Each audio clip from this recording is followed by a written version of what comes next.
Dunia ditipu dua kali, dari petrodolar ke Bitcoin. Oleh Christovita Wiloto, Chairman Strategik Indonesia. Hipotesis besar, dunia sedang menjalani dua babak besar penipuan ekonomi global. Babak pertama dijalankan lewat petrodolar, dan babak kedua sedang berlangsung lewat Bitcoin dan sistem uang digital. Keduanya bukan kebetulan, tapi bagian dari satu skenario panjang untuk mengendalikan ekonomi dunia lewat ilusi kepercayaan. Jilid 1, Petrodolar Penjajahan dengan Uang Kertas. Pada tahun 1971, Amerika Serikat menghentikan jaminan emas atas dolar. Sejak saat itu, nilai dolar tidak lagi berdasarkan emas, tapi hanya berdasarkan kepercayaan. Namun agar dunia tetap mau memakai dolar, Amerika membuat perjanjian rahasia dengan Arab Saudi. Semua perdagangan minyak dunia harus dibayar dengan dolar Amerika. Inilah yang kemudian disebut petrodolar system.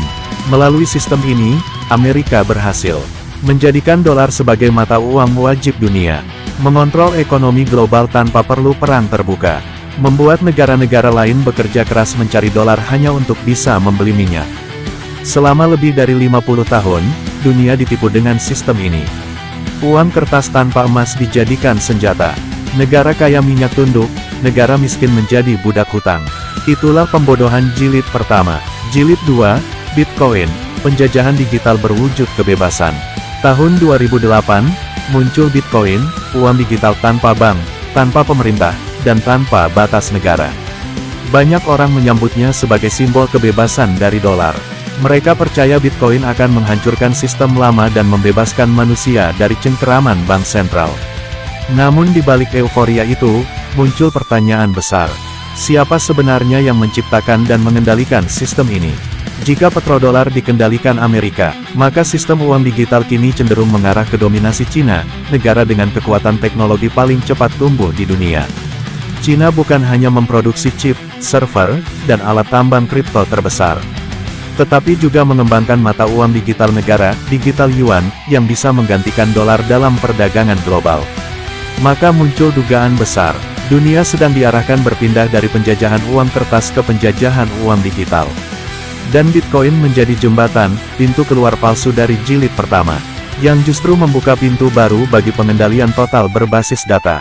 Peran Cina dan kerentanan Indonesia.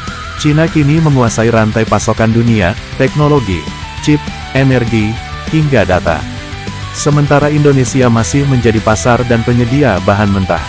Dalam sistem digital global, posisi Indonesia sangat lemah. Kita punya penduduk muda dan aktif di internet, tapi tidak punya kontrol atas platform, chip, atau jaringan. Ketika semua sistem keuangan berpindah ke dunia digital, maka Indonesia berpotensi menjadi korban kedua, korban jilid 2. Sama seperti dulu kita tunduk pada dolar untuk membeli minyak. Sekarang kita bisa dipaksa tunduk pada sistem digital global untuk mengakses ekonomi masa depan. Perbedaannya, kali ini bukan Amerika yang memegang kendali, tetapi Cina, dengan teknologi artificial intelligence dan quantum computing sebagai senjatanya. Plus kuantum, senjata masa depan. Quantum computing adalah komputer super canggih yang kecepatannya jutaan kali lipat dari komputer biasa. Teknologi ini bisa menghancurkan sistem keamanan digital, termasuk enkripsi Bitcoin. Artinya, siapa yang pertama menguasai teknologi ini, bisa menguasai seluruh sistem keuangan digital dunia. Cina sudah berinvestasi besar-besaran dalam riset kuantum. Jika teknologi itu matang, maka sistem blockchain dan kripto bisa diretas dalam hitungan detik. Semuanya, dari dompet digital, aset, hingga data pribadi, bisa diambil alih. Ketika itu terjadi, dunia akan sadar bahwa sistem digital yang dianggap merdeka, ternyata dikendalikan oleh tangan-tangan tersembunyi. Buzzer sebagai menciptakan ketakutan FOMO, dan Indonesia sebagai korban.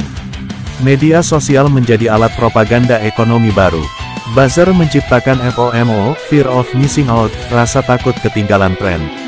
Masyarakat dipancing untuk membeli Bitcoin, NFT, dan berbagai aset digital tanpa memahami risikonya. NFT, non-fungible token, artinya tidak bisa ditukar dengan yang lain karena unik.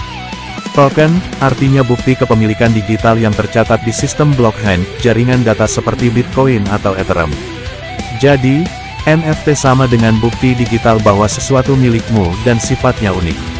Buzzer menciptakan ketakutan. Kalau tidak ikut, kamu akan tertinggal masa depan. Padahal, di balik layar, ada kekuatan besar yang mengatur naik turunnya harga. Mengalirkan uang rakyat ke arah yang mereka kehendaki. Rakyat menjadi korban, negara kehilangan kedaulatan ekonomi. Kesimpulan, dunia jangan mau ditipu untuk kedua kalinya.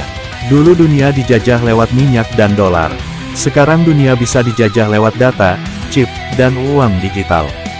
Dulu senjatanya adalah petrodolar, sekarang senjatanya adalah blockchain dan kuantum. Dulu yang menguasai adalah Amerika, sekarang yang sedang bangkit adalah Cina.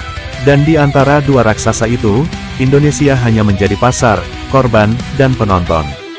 Karena itu, bangsa Indonesia harus think wise, berpikir bijak dan strategis.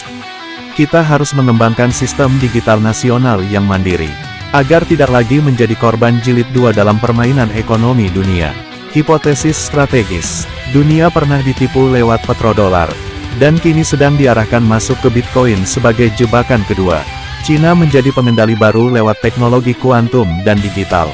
Sementara Indonesia berisiko menjadi korban paling awal, jika tidak segera membangun kedaulatan ekonomi dan teknologi sendiri. Arahan Tuhan Yesus Kristus dalam kasus ini sederhana namun dalam. Roma 12 ayat 2. Janganlah kamu menjadi serupa dengan dunia ini, tetapi berubahlah oleh pembaharuan budimu, sehingga kamu dapat membedakan manakah kehendak Allah, apa yang baik, yang berkenan kepada Allah dan yang sempurna. Artinya, Tuhan Yesus mengingatkan kita agar tidak ikut arus dunia yang penuh tipu daya dan keserakahan, tetapi hidup dengan pikiran yang diperbarui oleh kebenarannya. Amin, amin, amin.